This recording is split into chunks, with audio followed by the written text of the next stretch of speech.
A continuación, Panorama.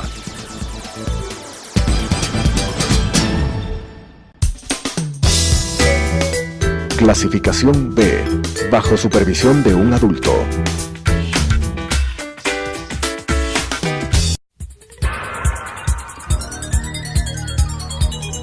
Las opiniones vertidas en este espacio por la producción y dirección del programa son de exclusiva responsabilidad de sus autores y de quienes intervienen en ellos.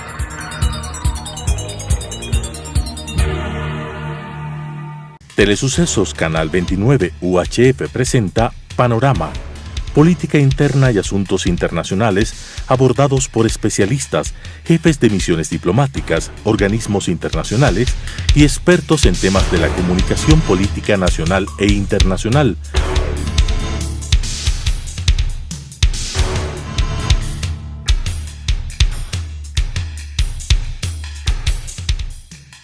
Con la conducción del doctor Edgar Jaramillo.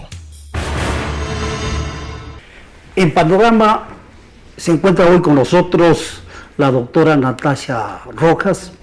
Ella es una profesional de la administración pública que tiene una maestría en ciencias de la educación y que ha estado vinculado por largo tiempo a las organizaciones barriales, a las organizaciones comunitarias, y por lo tanto ella siente el palpitar de la población, y por eso ahora queremos auscultar y precisar conceptos y tener visiones respecto de lo que está ocurriendo en el país, a propósito de que estamos a puertas de celebrar uno de los hitos históricos de la humanidad más importantes para mí, que es la Declaración Universal de los Derechos Humanos, una declaración que contiene 30 artículos, y entre ellos el artículo 19, que habla de la libertad de expresión.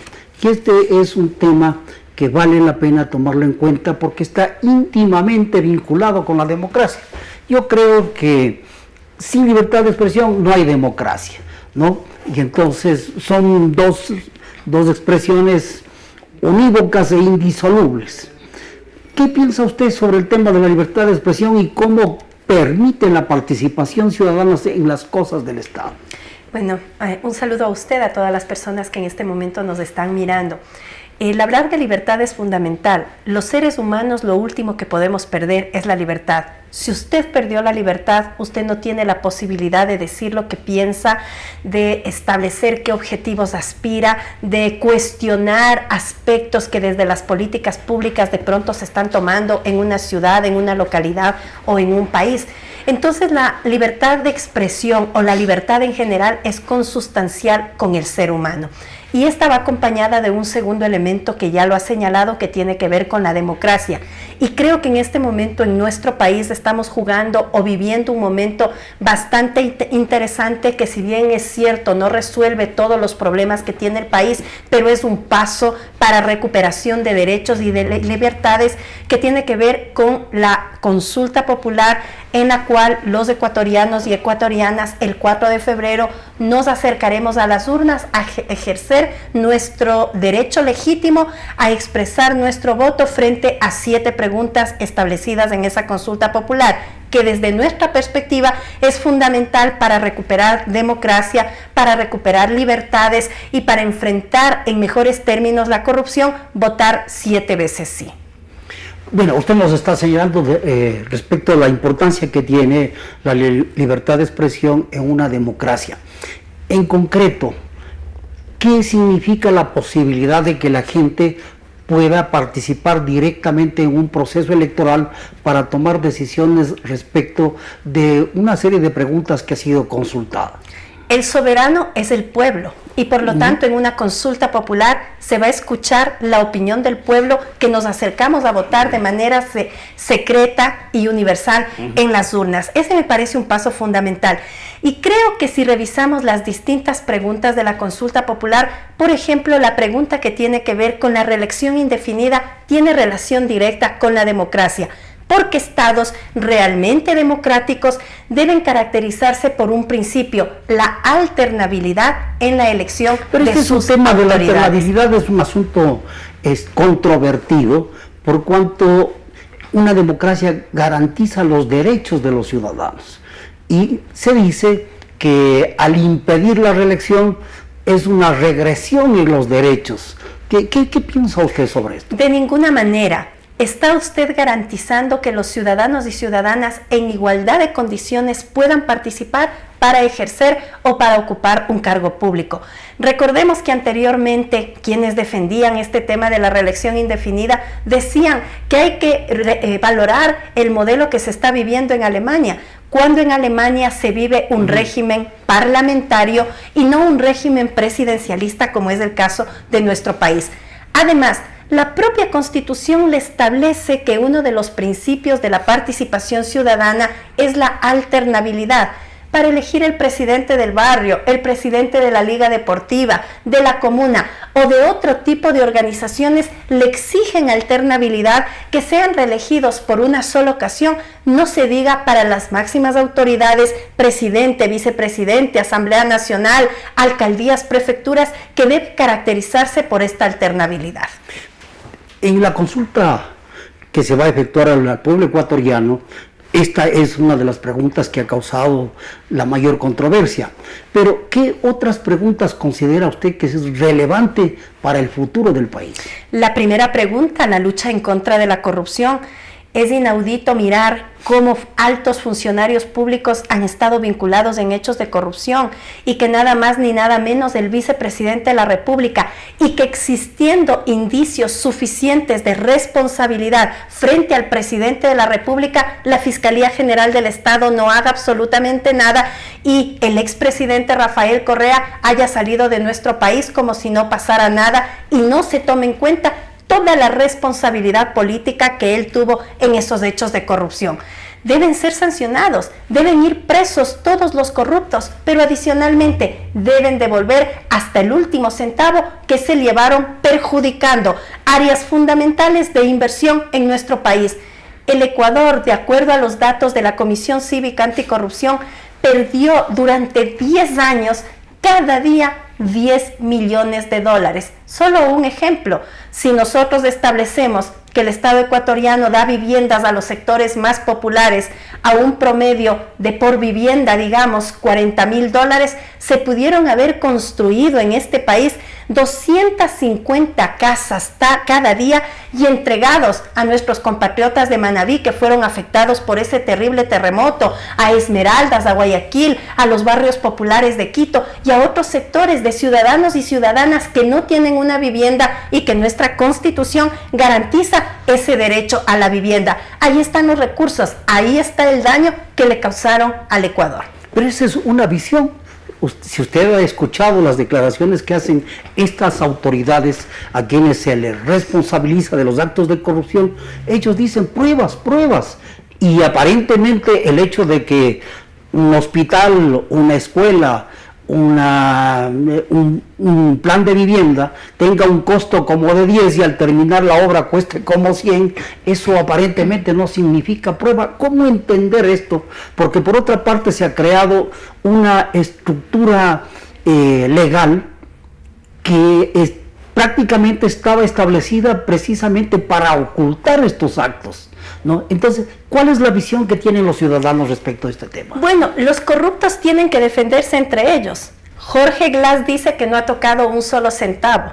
Nosotros a través de los medios de comunicación hemos escuchado que no fue un centavo, que fueron millones de dólares que depositaron en su cuenta a través de su tío. ¿Quiénes le defienden? Ricardo Patiño vinculado, sí, que no quedó claro el tema, no recuerdo, de la narcovalija. La señora Aguiñaga con la famosa propuesta de venta del Parque de los Amanes con un sobreprecio, con licencias ambientales que se dieron en el Ministerio de Ambiente que no quedaron claras de cómo se desarrolló, con Gabriela Rivadeneira, que condecoró en su momento como presidenta de la Asamblea Nacional a los más corruptos internacional o nacionalmente. Ellos son los que le defienden. Ahí no están hombres y mujeres honestos, que somos la mayoría del pueblo ecuatoriano, defendiéndoles, sino que ellos han hecho espíritu de cuerpo en su grupo, entre ellos, porque saben que pronto saltará también otros hechos hacia estos que ahora los están defendiendo. Volviendo entonces al tema de la consulta, responder afirmativamente en esta primera pregunta es conveniente. ¿Por qué razón en concreto? Porque se establece y se implementa elementos adicionales desde el punto de vista legal para que devuelvan los bienes mal habidos, pero también para que nunca más puedan ser funcionarios públicos y nunca más puedan ocupar un cargo de elección popular, que creo que es el espíritu que nosotros los ecuatorianos tenemos. No es posible estar gobernados por gente que ha estado vinculada en hechos de corrupción. Sin duda alguna. Bueno, pasemos a otros temas. ¿Qué otros de los planteamientos de la consulta popular considera usted que son relevantes? Por ejemplo, el tema del Consejo de Participación Ciudadana. Un consejo que ha elegido a los órganos de transparencia y de justicia en nuestro país a dedo, que ha elegido sin que cumplan todos los requisitos que establece la ley, y que está conformado nada más ni nada menos por el marido de un asambleísta, por la mujer de otro asambleísta, por los familiares de asambleístas y amigos de Alianza País. Un Consejo de Participación Ciudadana, y no lo olvidemos, que eligió al contralor Polit, que huyó del país, que eligió al exfiscal Galo Chiriboga, que no investigó los hechos de corrupción, que le dio largas al asunto y que en mi caso presenté una denuncia penal que descansa en este momento en la Fiscalía, que eligió al Consejo de la Judicatura y que están vinculados en todos esos procesos de correos electrónicos en donde se ordenaba qué deben hacer y qué no deben hacer los miembros de los jueces en este país, que eligió a los superintendentes, al defensor del pueblo, al defensor público, a las principales autoridades de este país. ¿Qué nos plantea esta consulta popular? Que cesen sus funciones de este Consejo de Participación Ciudadana, corresponsable de todos estos funcionarios como han sido elegidos. Nosotros creemos que hay que votar sí, pero adicionalmente, ¿qué se dice? Que se envíe una terna a la Asamblea Nacional. Esperamos que esa terna, que el presidente de la República, luego de ganar el sí en la consulta popular, que se envía a la Asamblea Nacional, esté integrada por académicos y representantes de organizaciones sociales y populares con una experiencia vasta en procesos de participación ciudadana, porque no se trata de cambiar de un consejo que dirigía el expresidente Correa a otro consejo que dirija el presidente Lenín Moreno, pero es fundamental, por supuesto, trabajar por el sí en esta consulta popular, y estaremos atentos en todo ese proceso de transición de cómo se implementa cada una de las preguntas de la consulta popular. Algunos asambleístas, al referirse a este tema, señalan que sería concederle un cheque en blanco al presidente de la República al establecer una transición y permitirle que él conforme ese Consejo de Participación Ciudadana. Pero además hablan también de que esto significaría una reforma al Estado y que por lo tanto sería inconstitucional el que se trate en esta consulta popular. ¿Usted cree, y lo ha señalado ya, que una de las competencias del Consejo de Participación era el control de la corrupción? ¿Ha cumplido con esta tarea el Consejo de Participación Ciudadana? Ni el control de la corrupción, pero tampoco ha cumplido su principal acción, implementar procesos de participación ciudadana en el Ecuador. Mire, realmente tenemos distintas formas de entender la participación ciudadana. A mí me preocupa mucho este término participación ciudadana. Cuando quieren avalizar una propuesta, convocan a 50, 100 personas. Aquí están, la ciudadanía aprobó. Se ha manipulado la participación. Se ha manoseado la palabra participación ciudadana. Se utiliza la gente para exponer cuáles son los proyectos, pero no se toma en cuenta los puntos de vista que tiene la ciudadanía. Ejemplo, la aprobación de un sinnúmero de leyes en la Asamblea Nacional. Claro que han conversado con la ciudadanía, pero habría que preguntarles cuántas de las opiniones, cuántos de los puntos de vista han sido considerados en esas leyes que la Asamblea Nacional ha aprobado. Podríamos decir que casi nada. Entonces, no se trata de un cheque en blanco. Como Unidad Popular, organización a la que represento, presentamos un amicus curiae a la Corte Constitucional. Bueno, eso ya no pasó, sabemos cómo se desarrollaron los hechos, pero nosotros planteábamos que los nuevos miembros del Consejo de Participación Ciudadana no deberían ser presentados por el presidente de la República, sino que deberían ser producto de real participación ciudadana y representantes de la ciudadanía. Este es un aspecto, pero el otro aspecto que sí es importante de esta pregunta de la consulta popular y que como organización ya lo presentamos en el año 2007, es que luego de la consulta popular, luego del régimen transitorio del Consejo de Participación Ciudadana, las autoridades de este Consejo de Participación deberán ser elegidas por votación universal y secreta, cumpliendo, por supuesto, algunos requisitos que deben estar establecidos por ley. Es mejor que la ciudadanía sea quien la elija y no una persona.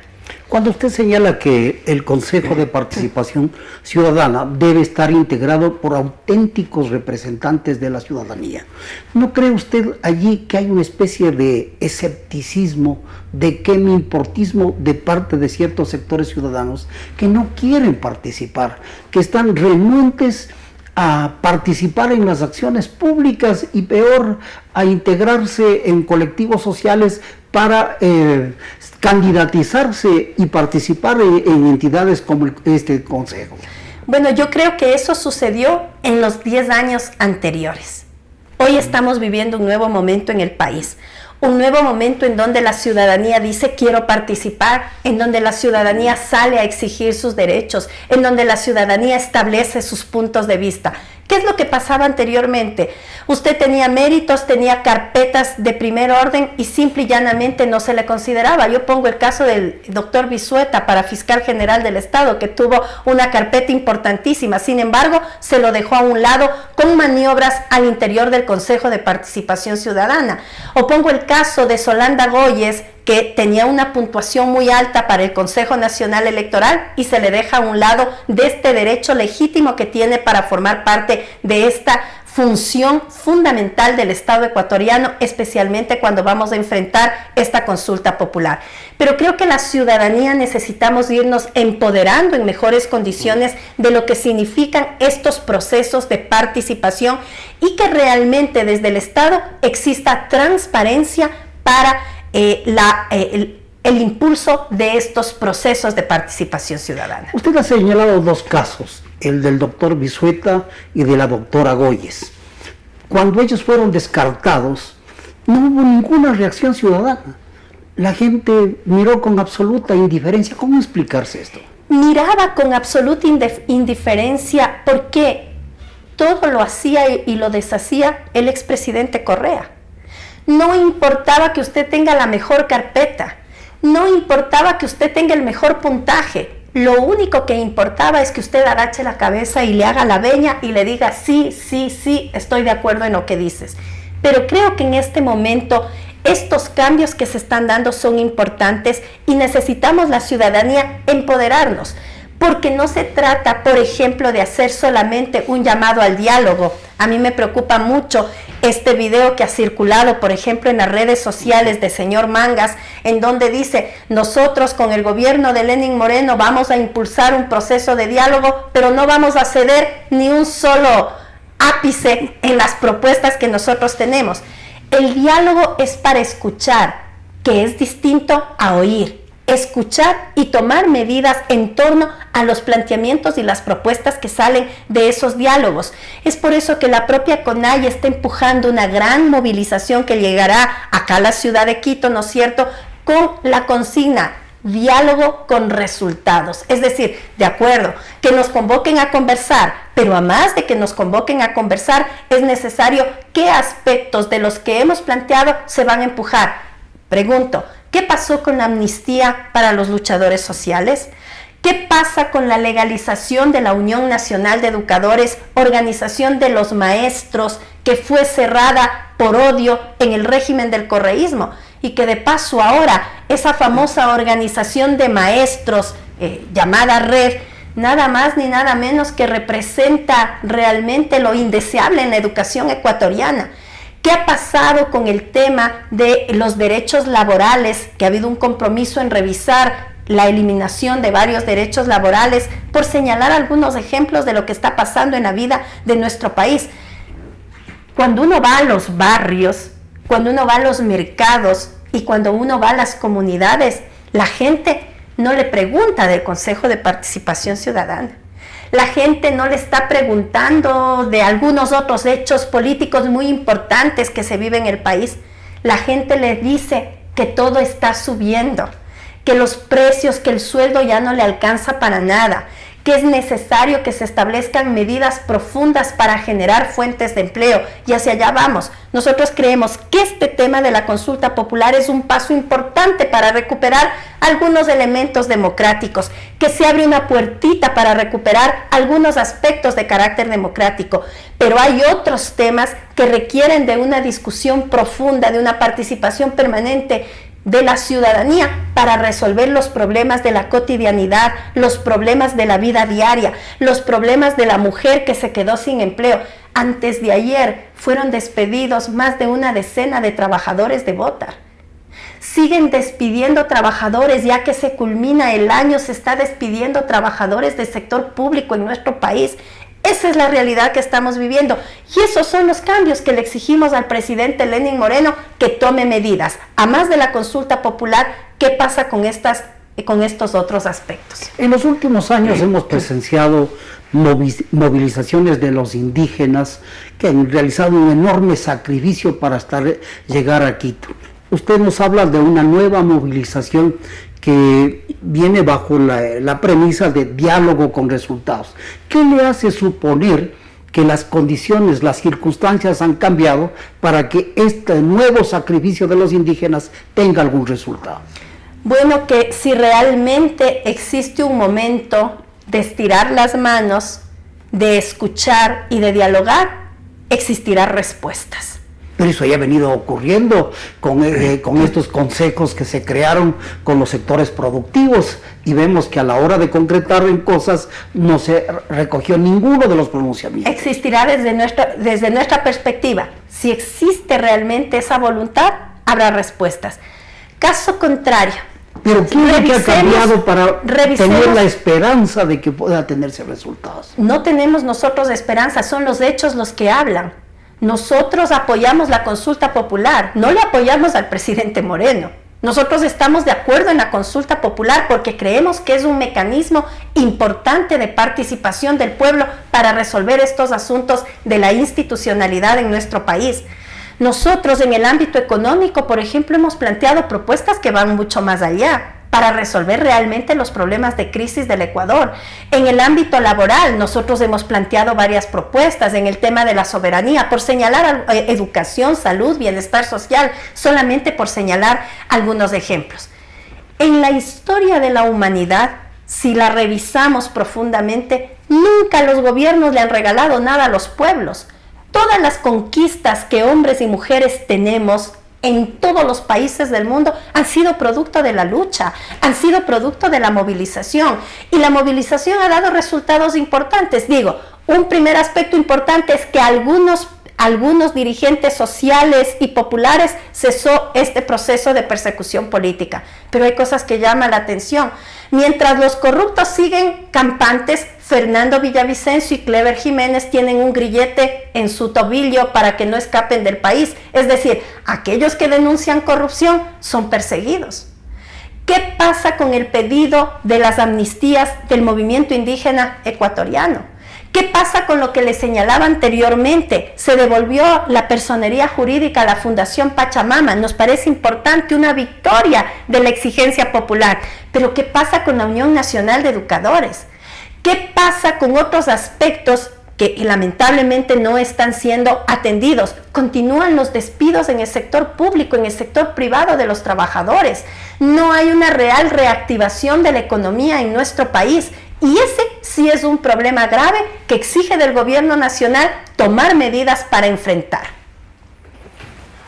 La doctora Rojas nos ha hecho una serie de planteamientos que tienen como propósito recuperar la confianza en la ciudadanía, participar decididamente en los procesos que se avecinan y votar por el sí en la consulta. Le agradecemos a la doctora Rojas por precisar conceptos y visiones en esta nueva etapa que está viviendo el país. Muchísimas gracias. Muchísimas gracias. Con la doctora Rojas hemos podido revisar algunos conceptos que en resumen se han referido a la libertad de expresión y a la participación. Y ella nos ha dicho con precisión que sin libertad de expresión no puede haber democracia, pues toda democracia supone el derecho de los ciudadanos a participar en el gobierno, y este derecho no se puede ejercer si los ciudadanos no pueden expresar libremente sus opiniones y convicciones. En este sentido, los ataques a la libertad de expresión por parte de los particulares o de los poderes públicos deben considerarse como un ataque a la democracia. Buenas noches. Las opiniones vertidas en este espacio por la producción y dirección del programa son de exclusiva responsabilidad de sus autores y de quienes intervienen en ellos.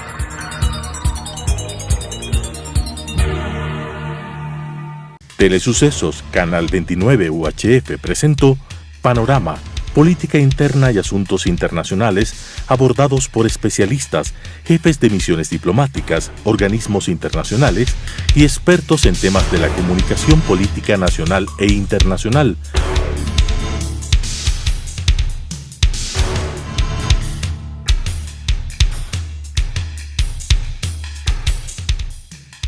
Con la conducción del Dr. Edgar Jaramillo.